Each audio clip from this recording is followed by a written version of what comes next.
सोचो, एक लड़की जो पहले से ही एक बार मौत के मुंह से निकल चुकी है, जिसने एक अमीर और खतरनाक परिवार के सारे खेल को तोड़ दिया, जिसने अपनी शादी की रात खून से सनी ड्रेस में जीत हासिल की, वो ग्रेस अब फिर से उसी दुनिया में खिंच आती है।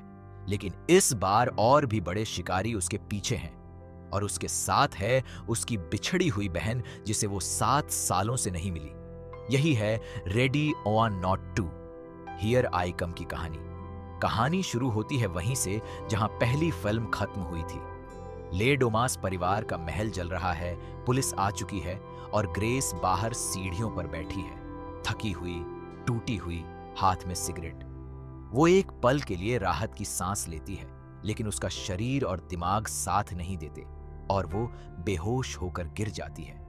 अस्पताल में जब उसकी आंखें खुलती हैं तो वो एक बेड से हथकड़ी से बंधी होती है। डिटेक्टिव बैसेट उससे पूछताछ करने आता है। ले डोमस परिवार के मरने के बारे में, आग के बारे में, उस खून के बारे में जो उसकी ड्रेस पर है। ग्रेस सच बोलती है। लबाइल का शैतानी खेल, वो शाप, वो रात। पर कोई भला उस पर यकीन क्यों करे? इस सब के बीच ग्रेस का इमरजेंसी कांटेक्ट एक नाम है, फेथ मैकॉले, उसकी छोटी बहन जिससे उसने 7 साल से बात नहीं की। फेथ आती है, ग्रेस से मिलती है, और जब ग्रेस उसे सब कुछ बताती है तो फेथ सुनती है जरूर, लेकिन उसे लगता है कि यह सब ग्रेस का ट्रॉमा है, कोई सच्ची शैतानी कहानी नहीं। उधर दुनिया के किसी और कोने में एक बूढ़ा और बीमार आदमी चेस्टर डैनफोर्थ जाग जाता है। जैसे ही उसे ले डोमस परिवार के खात्मे की खबर मिलती है, वो अपने पुराने साथियों को संदेश भेजता है।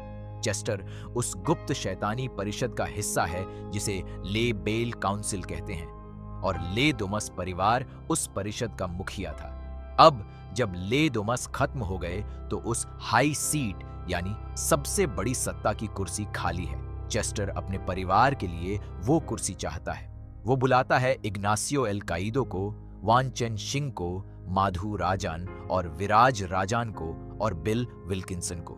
ये सब दुनिया के सबसे अमीर और खतरनाक परिवार हैं जो शैतान लेबाइल की पूजा करते हैं और उसकी शक्ति से अपनी दौलत और ताकत को बनाए रखते हैं। चेस्टर के 2 जुड़वां बच्चे हैं, उर्सुला और टाइटस डैनफोर्थ। उर्सुला थोड़ी होशियार और चालाक है, जबकि टाइटस क्रूर और पागलपन की हद तक खतरनाक है।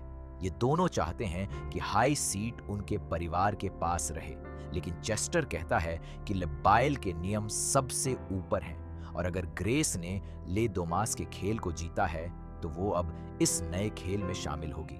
लेकिन इससे पहले कि चेस्टर कुछ और तय कर पाता, उर्सुला और टाइटस उसे तकिए से दबाकर मार देते हैं, अपने ही बाप की हत्या, बिना किसी हिचकिचाहट के। यही है इस दुनिया का असली चेहरा। अब जो लॉयर है वो एक रहस्यमयी इंसान है जो लेबाइल के नियमों को लागू करता है। वो ग्रेस के पास आता है और उसे समझाता है कि उसकी जीत ने उसे लेबाइल की दुनिया में एक खास दर्जा दे दिया है।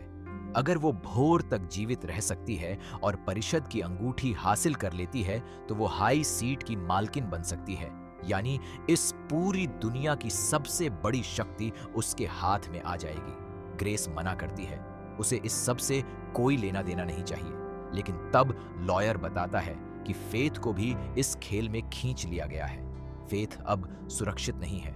अगर ग्रेस ने इनकार किया तो फेथ को मार दिया जाएगा। ग्रेस के पास कोई रास्ता नहीं बचता। अब असली शिकार शुरू होता है डैनफोर्थ परिवार के एक बड़े रिसोर्ट और कैसीनो में। रात का अंधेरा, गोल्फ कोर्स की हरी घास, कैसीनो की चमकती रोशनी, और इन सब के बीच ग्रेस और फेथ को 5 खतरनाक परिवारों से बचना है। डिटेक्टिव बेसेट को बिल विल्किंसन अचानक एक चाकू मारकर खत्म कर देता है। यह दिखाता है कि कोई भी यहां सुरक्षित नहीं है। ग्रेस और फेथ भागती हैं, जो भी हाथ लगे उठाती हैं, और इस खूनी रात की दुनिया में खुद को जिंदा रखने की कोशिश करती है। इग्नासियो एल काइदो एक भयानक शिकारी है जो अपने बेटे और बेटी के साथ ग्रेस को खोज रहा है। इग्नासियो की बेटी फ्रांसेस्का उन्हें ढूंढने की कोशिश करती है, लेकिन ग्रेस उसके साथ एक जबरदस्त लड़ाई में उलझ जाती है। दोनों शादी के सफेद कपड़ों में, दोनों के चेहरों पर पेपर स्प्रे का असर, दोनों आंखें लाल और जलती हुई और फिर भी लड़ रही हैं। यह लड़ाई फिल्म के सबसे मजेदार और खूनी दृश्यों में से एक है।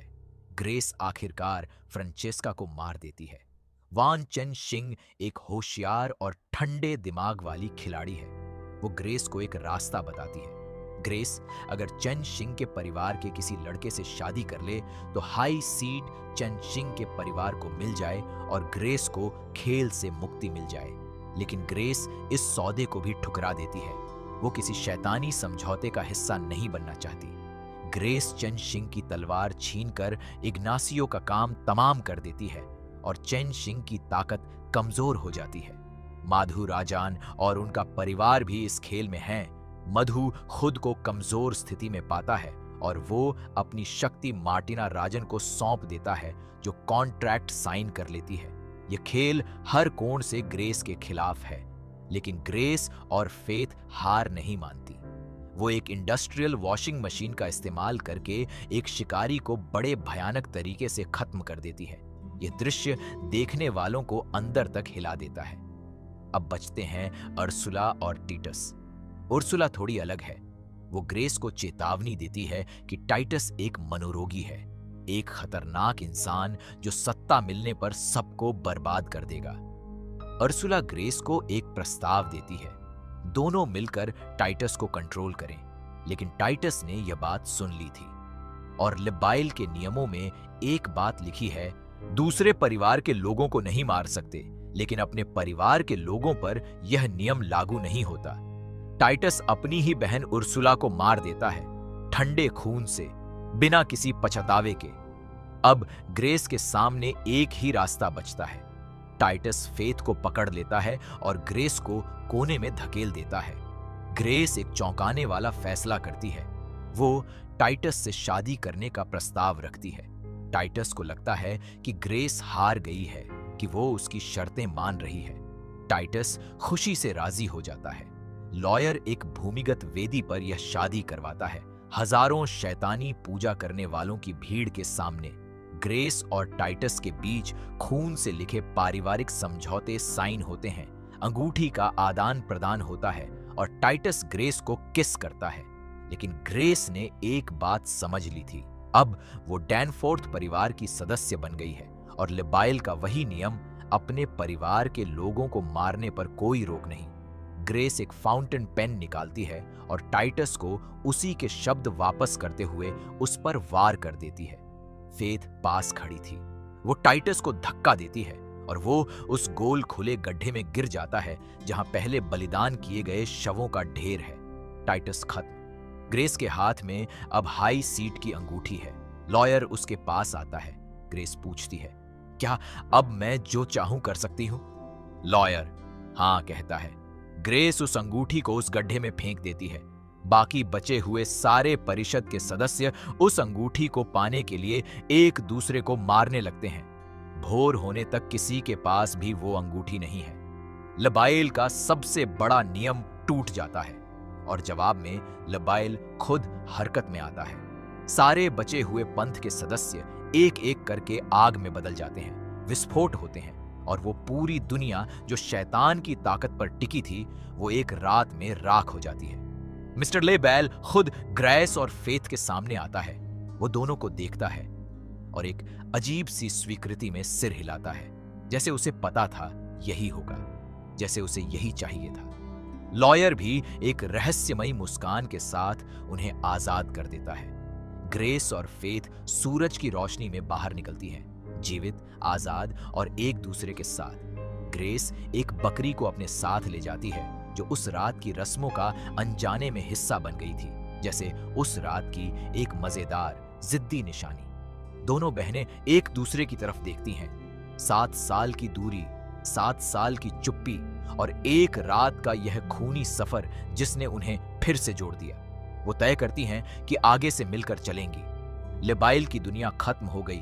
वो शैतानी परिषद जो पूरी दुनिया को छाया की तरह ढके हुए थी, वो बिखर गई। और ग्रेस जो एक साधारण लड़की थी, जो बस एक खूबसूरत जिंदगी चाहती थी, उसने 2 बार उस दुनिया को हरा दिया जो उसे निगल लेना चाहती थी। अगर यह कहानी आपको पसंद आई तो वीडियो को लाइक करें, चैनल को सब्सक्राइब करें और अगले मूवी एक्सप्लेनेशन के लिए तैयार रहें।